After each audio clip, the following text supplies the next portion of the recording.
Why is nobody talking about this?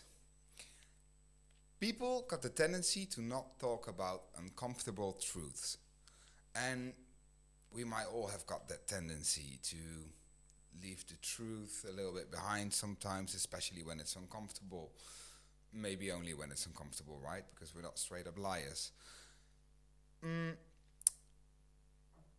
the thing is that society isn't always aware about every single truth, right? We don't know everything. And then there's also this thing that sometimes some truths are being kept behind from us. Sometimes by the educational system, sometimes by the government, or sometimes by some companies, or even with marketing. We've seen really strange things, especially during these times. But this video is not about that, don't worry. Mm, this video is actually about the awareness curve. The awareness curve that we go through as a society in adopting new truths. So, let me give you an example.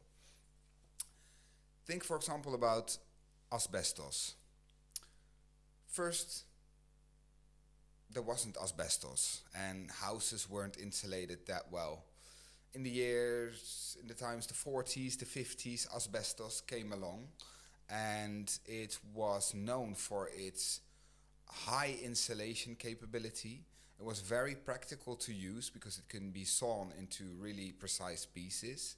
It was lightweight, it was durable, and it had a long life span. So quick after that, everybody was using asbestos in their houses to insulate their house and stuff. Um, and then it was getting normal to just use asbestos. It was just only a matter of time before the first people start to notice some negative health effects, because asbestos is actually really dangerous. But people had to find out. People had to find out first. And by the time a group of people found out, it was already kind of late, because for decades people were exposed to the harmful effects of asbestos. So the result was actually that asbestos was being banned till this very day.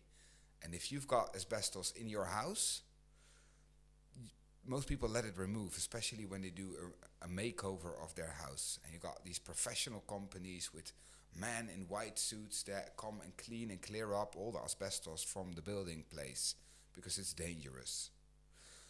Who would have known that in the 40s and the 50s, that 60 years later, 70 years later, asbestos was being treated as such a dangerous, toxic material? Nobody. So that was kind of an awareness curve. But let me come with one more example. Think about tobacco. Think about smoking tobacco. So first you have this introduction phase, like this marketing. People come with like cigarettes and beautiful women walking with cigarettes, and quite soon after, like people start to smoke and really adopt it. Like it was normal. You could smoke everywhere, in the bus, in the train, in the airplane, at school, at your work, inside of the house. Even the age didn't really matter, and people were not aware of its harms. Like, not many people would think like, excuse me, would not think like, oh, this is actually really harmful for me or my loved ones. No, they weren't. It was, it was broadly accepted to just smoke your tobacco. Why not? But then simultaneously, the first people start to notice like, oh, this is actually might not be so good, and first people start to do research, and institutions start to do research to come to conclusions like, hey, might be not so good for us or for people. So therefore, we're entering this kind of new phase where a new truth or a new awareness is being adopted, and it starts mostly with like people being skeptical about it, but also like it's not. Then at first it's not legal. Like a lot of tax is being raised on it. Then they start to ban all the advertisements of the tobacco industry. The tobacco factories got the obligation to make people aware of its harms, like on the package, yeah, you see it like, do not smoke, or harms your fertility, and all of that stuff. And it's true. So, another example how, as a society, we go from smoking is fine, it's nice, it's why not? It's a social thing, and not have a clue that it's actually really harmful, to literally like it's a no go. Like it's like he smokes or she smokes. Like you're not allowed to do it inside. It's just like we're living in a complete different era as it becomes to smoking tobacco. So again, there we have it. This awareness curve. But the thing is with awareness is as long as the status quo accepts something, then people are just not being really skeptical and critical towards that thing. Because if everybody does it, why would you be skeptical? Why having all these critical thoughts? Because everybody does it, and I know that man, that's really smart, he does it, so how can it be harmful, right? That's kind of how we live and survive as a pact, like this. Yeah, I don't know exactly because I'm not a psychologist, but it's an interesting thing how these things go. There are many other examples actually, and that's not the one I'm gonna talk about in this video, or I'm actually talking, but tell you which one it is. First, give you two more examples. Think about mercury fillings. Mercury fillings from the dentist. You got a big hole, they drill it out, needs filling. They put mercury in there. Yeah, it worked great, but now it turns out that stuff is bloody toxic and it's not good for your health. So, not many people take mercury fillings, and if I'm not mistaken, and I don't know this for sure, small disclaimer, mercury fillings are not being used anymore.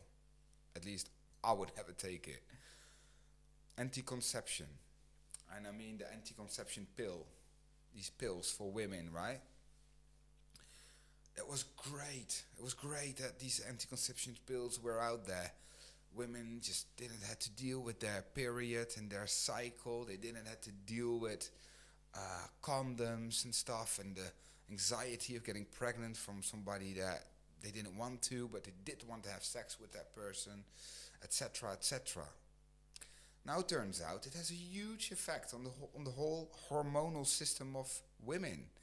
It's got a lot of influence and a lot of negative side effects. And yes, it's still available. Yes, a lot of women are still using it. But yes, there's also like a big chunk of women that just don't use that anymore. And I encourage that, to not use that. Like, my wife doesn't use anti-conception, especially not those pills.